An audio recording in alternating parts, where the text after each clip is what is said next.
ದಲಿತ ಸಂಘಟನೆಗಳು, ಪ್ರಗತಿಪರ ಸಂಘಟನೆಗಳು ಒಕ್ಕೂಟದ ವತಿಯಿಂದ ನಿರಂತರವಾದಂಥ ಧರಣಿಯನ್ನ ಹಮ್ಮಿಕೊಂಡಿದ್ದಾರೆ.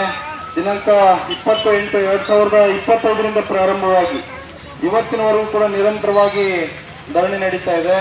ಪ್ರತಿದಿನವೂ ಕೂಡ ವಿವಿಧ ತಾಲೂಕುಗಳು, ಶಹಾಪುರ, ವಡಗೇರ, ಯಾದಗಿರಿ, ಹುಣಸಗಿ ಈ ಭಾಗದ ಎಲ್ಲ ದಲಿತ ಸಂಘಟನೆಯ ಪದಾಧಿಕಾರಿಗಳು, ಬಾಬಾ ಸಾಹೇಬ್ ಅಂಬೇಡ್ಕರ್ ಅವರ ಎಲ್ಲ ಅಭಿಮಾನಿ ಬಂಧುಗಳು ಸಕ್ರಿಯವಾಗಿ ಈ ಒಂದು ನಿರಂತರ ಧರಣಿ ಸತ್ಯಾಗ್ರಹದಲ್ಲಿ ಭಾಗವಹಿಸ್ತಾ ಬಂದಿದ್ದಾರೆ. ಆ ನಿಟ್ಟಿನಲ್ಲಿ ಇವತ್ತು ಶಹಾಪುರನಿಂದ ಕರ್ನಾಟಕ ದಲಿತ ಸಂಘ ಸಮಿತಿ ಭೀಮವಾದ ಎಲ್ಲ ಪದಾಧಿಕಾರಿ ಬಂಧುಗಳು ನಾವು ಕೂಡ ಈ ಒಂದು ಪ್ರತಿಭಟನೆಯಲ್ಲಿ ಸತ್ಯಾಗ್ರಹದಲ್ಲಿ ಭಾಗಿಯಾಗಿದ್ದೇವೆ. ಬಹುಶಃ ನಮ್ಗನ್ಸ್ತದೆ ನಾವು ನಾಗರಿಕ ಸಮಾಜದಲ್ಲಿ ಬದುಕ್ತಾ ಇದ್ದೀವ ಇಲ್ವಾ ಅಂತ. ಯಾಕಂದ್ರೆ ಈ ದೇಶಕ್ಕೆ ಕಾನೂನು ಕೊಟ್ಟಂತ ಮಹಾನ್ ಮೇಧಾವಿ, ಈ ದೇಶಕ್ಕೆ ಸರ್ವ ಜನಾಂಗದವರು ಸಮಾನತೆಯಿಂದ ಸರ್ವದರು ಸಮಪಾಲು ಅಂತಕ್ಕಂಥ ಶೀರ್ಷಿಕೆಯಲ್ಲಿ ಬದುಕ್ತಕ್ಕಂಥ ಮಾನವತಾ ಸಂವಿಧಾನವನ್ನ ಕೊಟ್ಟಂತ ಬಾಬಾ ಸಾಹೇಬ್ ಅಂಬೇಡ್ಕರ್ ಅವರಿಗೆ ಪುತ್ಥಳಿ ನಿರ್ಮಾಣ ಮಾಡ್ಲಿಕ್ಕೆ ಅವರ ಜಾಗ ಅವರ ಹೆಸರಲ್ಲಿ ಮಂಜೂರು ಮಾಡೋದಿಲ್ಲ ಅಂದ್ರೆ ಎಂತ ವ್ಯವಸ್ಥೆಯಲ್ಲಿ ನಾವು ಬದುಕ್ತಾ ಇದೀವಿ ಅಂತಕ್ಕಂಥದ್ದನ್ನ ನಾವು ಆತ್ಮಾವಲೋಕನ ಮಾಡ್ಕೊಳ್ಬೇಕಾಗಿದೆ. ಯಾವುದೇ ಕೊಡುಗೆಯಲ್ಲಿರ್ತಕ್ಕಂಥ ಕೆಲವರು ವ್ಯಕ್ತಿಗಳಿಗೆ ಇವತ್ತು ರಸ್ತೆ ಮಧ್ಯಭಾಗದಲ್ಲಿ ದೊಡ್ಡ ದೊಡ್ಡ ಪ್ರತಿಮೆಗಳನ್ನ ಅನಾವರಣ ಮಾಡಿರ್ತಕ್ಕಂಥದ್ದನ್ನು ನಾವು ನೋಡ್ತೇವೆ. ಅದು ರಾಜ್ಯ ಸರ್ಕಾರ ಆಗಿರ್ಬೋದು, ಕೇಂದ್ರ ಸರ್ಕಾರದಿಂದ ಬಿಜೆಪಿ ಸರ್ಕಾರ ಇದ್ದ ಸಂದರ್ಭದಲ್ಲಿ ಆಗಿರ್ಬೋದು, ಕಾಂಗ್ರೆಸ್ ಆಗ್ಲಿ, ಬಿಜೆಪಿ ಆಗ್ಲಿ, ಜನತಾ ದಳ ಆಗ್ಲಿ. ಸೊ ಯಾವುದೇ ಆಡಳಿತ ಪಕ್ಷ ಕರ್ನಾಟಕದಲ್ಲಿ ಬಂದಂತ ಸಂದರ್ಭಗಳಲ್ಲಿ ಅವರವರ ರಾಜಕೀಯ ಆಸೆಗಳಿಗೆ, ಅವರವರ ವೋಟ್ ಬ್ಯಾಂಕ್ನ ಆಸೆಗಳಿಗೆ ಅನೇಕ ವ್ಯಕ್ತಿಗಳ ಇವತ್ತು ಪುತ್ಥಳಿಗಳನ್ನ ರಸ್ತೆ ಮಧ್ಯಭಾಗದಲ್ಲಿ ಬಹುದೊಡ್ಡ ಜಾಗವನ್ನ ಇವತ್ತು ಹಿಡಿದುಕೊಂಡು ಅವರಿಗೆ ಮೂರ್ತಿಯನ್ನು ಅನಾವರಣ ಮಾಡಿರ್ತಕ್ಕಂಥದ್ದು ನಾವು ನೋಡ್ತೇವೆ. ಆದ್ರೆ ತಲೆತಲೆಮಾರಿನಿಂದ ಇವತ್ತು ಸುರ್ಪೂರ್ನ ಬಸ್ ನಿಲ್ದಾಣದ ಪಕ್ಕದಲ್ಲಿ ಬಾಬಾ ಸಾಹೇಬ್ ಅಂಬೇಡ್ಕರ್ ಅವರ ಪುತ್ಥಳಿ ಇದೆ. ಅದೊಂದು ಸರ್ಕಾರಿ ಗೈರಾಣಿ ಜಾಗ. ಅಂತ ಒಂದು ಜಾಗವನ್ನ ಇವತ್ತು ಬಾಬಾ ಸಾಹೇಬ್ರ ಹೆಸರಿಗೆ ಮಂಜೂರು ಮಾಡಲಿಕ್ಕೆ ಈ ಸರ್ಕಾರ ಮೀನಮೇಟೆ ಎಣಿಸ್ತದೆ ಅಂದ್ರೆ ಬಹುಶಃ ಇದು ದಲಿತರ ಪರವಾಗಿ ಇಲ್ಲ ಅಂತಕ್ಕಂಥದ್ದು ನಾವು ನಮ್ಮ ಮೇಲ್ನೋಟಕ್ಕೆ ಕಂಡುಕೊಳ್ಬೇಕಾಗ್ತದೆ.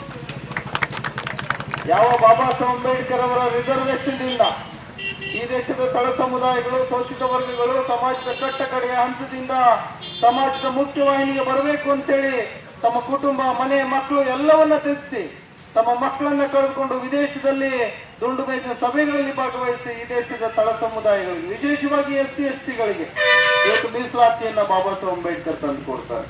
ಸೊ ಅಂತ ಮೀಸಲು ಕ್ಷೇತ್ರದಿಂದ ಗೆದ್ದಂತ ವೇಣುಗೋಪಾಲ್ ನಾಯಕ್ ಸುರ್ಪುರ್ ಮತಕ್ಷೇತ್ರದ ಶಾಸಕ ಏನ್ ಮಾಡ್ತಾ ಇದ್ದಾರೆ ಅಂತಕ್ಕಂಥ ಪ್ರಶ್ನೆ ನಮ್ಮಲ್ಲಿ ಕಾಡ್ತಾ ಇದೆ. ಯಾಕಂದ್ರೆ ಊಟ ಮಾಡಿದಂತ ಮನೆಗೆ ಯಾವತ್ತೂ ದ್ರೋಹ ಮಾಡಬಾರ್ದು. ಇವತ್ತು ಬಾಬಾ ಸಾಹೇಬರ ಋಣದಿಂದ ಇದೆ ಈ ಕ್ಷೇತ್ರದಲ್ಲಿ ಶಾಸಕರಾದಂತ ವೇಣುಗೋಪಾಲ್ ನಾಯಕ್ ಆತ್ಮಾವಲೋಕನ ಮಾಡ್ಕೊಳ್ಬೇಕು. ಬಾಬಾ ಸಾಹೇಬರ ಹೋರಾಟದ ಭಿಕ್ಷೆಯಿಂದ ನಾನಾಗ್ಲಿ, ನಮ್ಮ ಅಪ್ಪ ಆಗ್ಲಿ MLA ಆಗಿದ್ದೀವಿ, ಮಂತ್ರಿಗಳಾಗಿದ್ದೀವಿ ಅಂತಕ್ಕಂಥ ಆತ್ಮಾವಲೋಕನ ಇವತ್ತಿನ ಶಾಸಕ ವೇಣುಗೋಪಾಲ್ ಬರ್ಬೇಕು. ಬರೋದ್ರ ಮುಖಾಂತರ ನಾವು ಪ್ರತಿಭಟನೆ ಮಾಡೋದು ಬೇಕಾಗಿಲ್ಲ ರೀ.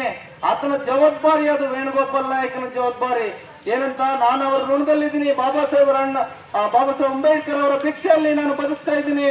ಅವರು ಕೊಟ್ಟಂತ ರಿಸರ್ವೇಶನ್ ಇಂದ ಈ ಕ್ಷೇತ್ರದ ಶಾಸಕನಾಗಿದ್ದೀನಿ ಅಂತಕ್ಕಂಥ ಪರಿಕಲ್ಪನೆ ಇಟ್ಕೊಂಡು ಈ ರಾಜ್ಯದ ಮುಖ್ಯಮಂತ್ರಿ ಸಿದ್ದರಾಮಯ್ಯನಿಗೆ ಮನವೊಲಿಸಿ ಈ ಜಾಗವನ್ನ ಬಾಬಾ ಸಾಹೇಬರ ಹೆಸರಿಗೆ ಮಂಜೂರು ಮಾಡ್ತಕ್ಕಂಥ ಕೆಲಸ ಮಾಡ್ಬೇಕು ಶಾಸಕ. ಬರೀ ಬಾಯಿ ಮಾತಿಗೆ ಬಾಬಾ ಸಾಹೇಬ್ ಅಂಬೇಡ್ಕರ್ ಅಂತ ಕೂಟಾಟಿಕೆ ಮಾತುಗಳನ್ನ ಆಡಿದ್ರೆ ನಡೆಯೋದಿಲ್ಲ. ಯಾರ ಪುಣ್ಯದಲ್ಲಿ ಬದುಕ್ತಾ ಇದೀವಿ, ಎಲ್ಲಿದ್ದಂತ ST ಸಮುದಾಯ ಕಾಡು ಮೇಡುಗಳಲ್ಲಿ ಅಲ್ಲಾಡ್ತಕ್ಕಂಥ ಸಮುದಾಯದವರು ಇವತ್ತು ಶಾಸಕರಾಗಿದ್ದಾರೆ, ಮಿನಿಸ್ಟರ್ ಆಗಿದ್ದಾರೆ ಅಂದ್ರೆ ಅದು ಬಾಬಾ ಸಾಹೇಬ್ ಅಂಬೇಡ್ಕರ್ ಅವರ ಕೊಡುಗೆ ಅಂತಕ್ಕಂಥದ್ದನ್ನ ಈ ಕ್ಷೇತ್ರದ ಶಾಸಕ ಮರಿಬಾರ್ದು.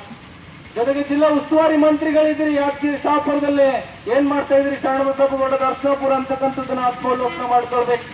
ದಲಿತರ ಪರವಾಗಿದ್ದೀವಿ, ಶೋಷಿತರ ಪರವಾಗಿದ್ದೀವಿ, ಬಾಬಾ ಸಾಹೇಬರ ಋಣದಲ್ಲಿದ್ದೀವಿ ಅಂತಕ್ಕಂಥ ದೊಡ್ಡ ದೊಡ್ಡ ಭಾಷಣಗಳನ್ನ ಮಾಡ್ತಕ್ಕಂಥ ಮಾನ್ಯ ಮಂತ್ರಿಗಳು ಆತ್ಮಾವಲೋಕನ ಮಾಡ್ಕೊಳ್ಬೇಕು. ಇವತ್ತು ಇಡೀ ಭಾರತ ದೇಶದ ಎಲ್ಲ ಸಮುದಾಯಗಳಿಗೆ, ಎಲ್ಲ ಜಾತಿ, ವರ್ಗ, ಧರ್ಮಗಳಿಗೆ ಸಾಮಾಜಿಕ ನ್ಯಾಯವನ್ನ, ಆರ್ಥಿಕ ನ್ಯಾಯವನ್ನ, ರಾಜಕೀಯ ನ್ಯಾಯವನ್ನ ಕೊಟ್ಟಂತ ಬಾಬಾ ಸಾಹೇಬ್ ಅಂಬೇಡ್ಕರ್ ಅವರ ಪುತ್ಥಳಿ ನಿರ್ಮಾಣ ಮಾಡ್ಲಿಕ್ಕೆ ಅವರ ಹೆಸರಿಗೆ ಜಾಗ ಮಂಜೂರು ಮಾಡ್ಲಿಕ್ಕೆ ಆಗಲ್ಲ ಅಂದ್ರೆ ನೀವ್ಯಾಕ್ರಿ ಮಂತ್ರಿ ಸ್ಥಾನದಲ್ಲಿ ಇರ್ಬೇಕು? ಮಾನ್ಯ ಮಂತ್ರಿಗಳು ಶರಣಬಸಪ್ಪಗೌಡ, ದರ್ಶನಪುರ ಆತ್ಮಾವಲೋಕನ ಮಾಡ್ಕೊಳ್ಬೇಕು. ಈ ಜಿಲ್ಲೆಯ ಉಸ್ತುವಾರಿ ಮಂತ್ರಿಗಳು ನಾನ್ಯಾಕೆ ಮಂತ್ರಿ ಸ್ಥಾನದಲ್ಲಿ ಇರ್ಬೇಕಂತಕ್ಕಂಥ ಆತ್ಮಾವಲೋಕನ ಮಾಡ್ಕೊಳ್ಬೇಕು. ಹಾಗಾಗಿ ದಯಮಾಡಿ ಇದು ಸೀರಿಯಸ್ ಇಶ್ಯೂ ಆಗ್ಲಿಕ್ಕೆ ದಯಮಾಡಿ ರಾಜಕಾರಣಿಗಳ ಅವಕಾಶ ಮಾಡ್ಕೊಳ್ಬಾರ್ದು. ಯಾಕಂದ್ರೆ ಬಹುಶಃ ಇಂದಿನ ಇತಿಹಾಸ ನಿಮಗೆ ಗೊತ್ತಿದೆಯಲ್ಲೋ ಗೊತ್ತಿಲ್ಲ, 500 ಜನ ಈ ದೇಶದ ಮಹಾರ್ ಸೈನಿಕರು, ಬಹುಶಃ ನಿಮಗೆ ಕೋರೆಗಾಂವ್ ಇತಿಹಾಸ ಅನೇಕರಿಗೆ ಗೊತ್ತಿರ್ತದೆ. 500 ಜನ ಮಹಾರ್ ಸೈನಿಕರು 28,000 ಜನ ಪೇಶ್ವೆ ಕಾಲ್ದಡಗಳನ್ನ ಹೊಡೆದಾಕ್ತಂತ ಇತಿಹಾಸ ನಿಮಗೆ ಗೊತ್ತಿದೆ. ಹಾಗಾಗಿ ಬಹಳ ಶಾಂತಿಯುತವಾಗಿ ದಲಿತ ಸಂಘಟನೆಗಳ ಒಕ್ಕೂಟದವರು ಅನೇಕರಿದ್ದಾರೆ. ನಮ್ಮ ಮೂರ್ತಣ್ಣವರು ಇದ್ದಾರೆ, ರಾಹುಲ್ ಅಣ್ಣವರು ಇದ್ದಾರೆ, ಅನೇಕರು ನಮ್ಮ ಎಲ್ಲ ದಲಿತ ಸಂಘಟನೆಯ ಸುರ್ಪೂರ್ನ ಎಲ್ಲ ಬಂಧುಗಳು ಹಿರಿಯರಿದ್ದಾರೆ. ನಮ್ಮ ಸಿಟ್ಟು ರಟ್ಟೆಗೆ ಬರಲಿಕ್ಕೆ ಮಾನ್ಯ ರಾಜಕಾರಣಿಗಳ ಅವಕಾಶ ಮಾಡಿಕೊಡ್ಬಾರ್ದು. ಅದು ವೇಣುಗೋಪಾಲ್ ನಾಯಕ್ ಆಗ್ಲಿ, ಕಣಬಸಪ್ಪಗೌಡ ದರ್ಶನಾಪುರ ಆಗ್ಲಿ ಮತ್ತು ಗೆದ್ದಂತ ಎಲ್ಲ ಶಾಸಕರುಗಳಾಗ್ಲಿ. ದಲಿತರ ಸಿಟ್ಟು ನಮಗೆ ಶಾಂತಿಯನ್ನು ಪ್ರತಿಪಾದಿಸಿದಂತ ಭಗವಾನ್ ಬುದ್ಧನು ಗೊತ್ತಿದೆ, ಅಥವಾ ಯುದ್ಧವನ್ನು ಪ್ರತಿಪಾದಿಸಿ ಯುದ್ಧದಿಂದ ಗೆಲ್ಲಿಕ್ ಸಾಧ್ಯ ಹೇಳಿದಂತ ಸಿದ್ಧಾರ್ಥನು ಗೊತ್ತಿದೆ.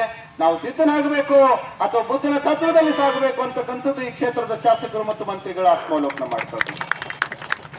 ಇಲ್ಲಪ್ಪ ನೀವು ಯುದ್ಧನೇ ಮಾಡ್ರಿ ಅಂದ್ರೆ ನಾಳೆ ನಮ್ಗೆ ಸುರಪುರ್ ಬಂದ್ ಮಾಡೋದೇನು ದೊಡ್ಡ ಕೆಲಸ ಅಲ್ಲ. ಈ ದೇಶದಲ್ಲಿ ಅಥವಾ ಸುರಪುರ, ಯಾದಗಿರಿ, ಶಹಾಪುರ ಮತಕ್ಷೇತ್ರದಲ್ಲಿ ಬಹುಸಂಖ್ಯಾತ ದಲಿತ ಸಮುದಾಯದವರಿದ್ದೀವಿ. ನಾವು ಮನಸ್ಸು ಮಾಡಿದ್ರೆ ಇಡೀ ಜಿಲ್ಲೆನ ಬಂದ್ ಮಾಡ್ಬಿಡ್ತೀವಿ. ಏನ್ ಮಾಡ್ತೀರಿ? ಸಾರ್ವಜನಿಕ ತೊಂದರೆ ಆದ್ರೆ, ಕಾನೂನು ಸುವ್ಯವಸ್ಥೆ ಧಕ್ಕೆ ಆದ್ರೆ ಯಾರು ಜವಾಬ್ದಾರರು?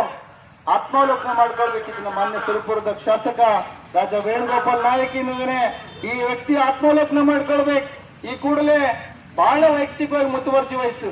ಏನು ಶಹಾಪುರ್ನ ಹಳೆ ಬಸ್ ನಿಲ್ದಾಣ ಮುಂಭಾಗದಲ್ಲಿ ಕ್ಯಾಬಿನೆಟ್ ನಲ್ಲಿ ಅನುಮೋದನೆ ಆಗಿ ಏನು ಜಾಗ ಮಂಜೂರಾಯಿತು ಬಾಬಾ ಸಾಹೇಬ್ ಅಂಬೇಡ್ಕರ್ ಅವರ ಪುತ್ಥಳಿಗೆ.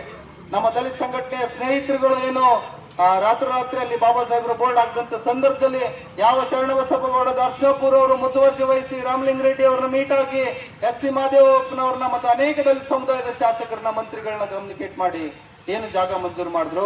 ಅದೇ ನಿಟ್ಟಿನಲ್ಲಿ ಇವತ್ತು ಸುರ್ಪುರ್ನ ಸರ್ಕಾರಿ ಜಾಗದಲ್ಲಿ ಇರ್ತಕ್ಕಂಥ ಬಾಬಾ ಸಾಹೇಬ್ ಅಂಬೇಡ್ಕರ್ ಅವರ ಪುತ್ಥಳಿಗೆ ಅಧಿಕೃತವಾಗಿ ಸಾರಿಗೆ ಇಲಾಖೆಯಿಂದ ಅಥವಾ ಸರ್ಕಾರಿ ಕಂದಾಯ ಇಲಾಖೆಯಿಂದ ಜಾಗವನ್ನ ಬಾಬಾ ಸಾಹೇಬ್ ಅಂಬೇಡ್ಕರ್ ಅವರ ಪುತ್ಥಳಿ ನಿರ್ಮಾಣಕ್ಕೆ ಅಥವಾ ಗಾರ್ಡನ್ ನಿರ್ಮಾಣ ಮಾಡಲಿಕ್ಕೆ ಸರ್ಕಾರ ಅನುಮತಿ ಕೊಡಬೇಕು.